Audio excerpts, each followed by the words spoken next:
bride ran away. Her reasons shocked everyone. The church was overflowing with guests. White roses decorated every corner, soft music filled the air, and everyone smiled as they waited for the ceremony to begin. At the altar stood Ethan, handsome in his black tuxedo. He couldn't stop smiling. After 3 years together, he was finally about to marry the love of his life. The church doors slowly opened. Sophia appeared in a breathtaking white wedding gown. Every guest turned to admire her beauty as she gracefully walked down the aisle toward Ethan. Their eyes met, and Ethan smiled warmly. Sophia smiled back. Everything seemed perfect. But halfway down the aisle, Sophia suddenly stopped. Her smile disappeared. She stared toward the entrance of the church with a look of shock. Her breathing became heavy. The bouquet slipped from her trembling hands and landed on the floor. Without saying a single word, she turned around and ran. The church fell silent. Guests gasped in disbelief. What just happened? Did she change her mind? Is there another man? Ethan stood frozen for a moment, unable to understand what had just happened. Then he ran after her.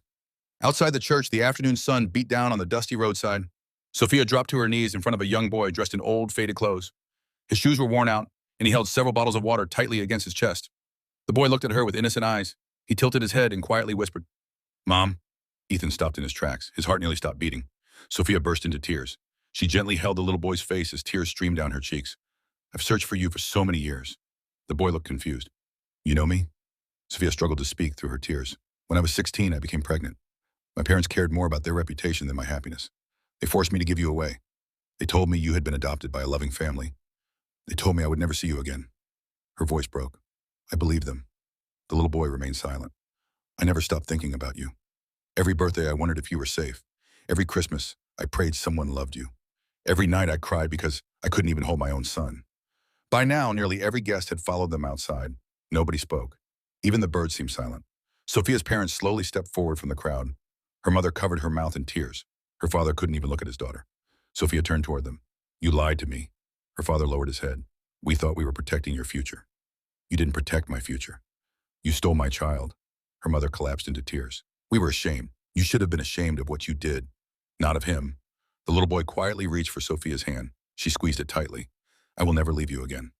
Just then, an elderly woman stepped out of the crowd. She stared at the little boy before speaking. "I remember him." Everyone looked toward her. "I volunteered at the orphanage years ago." Sophia turned to her. "What do you mean?" The woman sighed deeply. "He was never adopted." The crowd gasped. "There was a worker at the orphanage who secretly took children away and collected money meant for their care.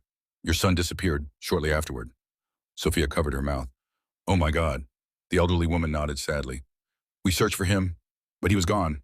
The little boy quietly spoke. "I don't remember much. I only remember being alone. And then an old couple found me. We didn't have much, so I sold water every day so we could eat." Sophia cried harder than she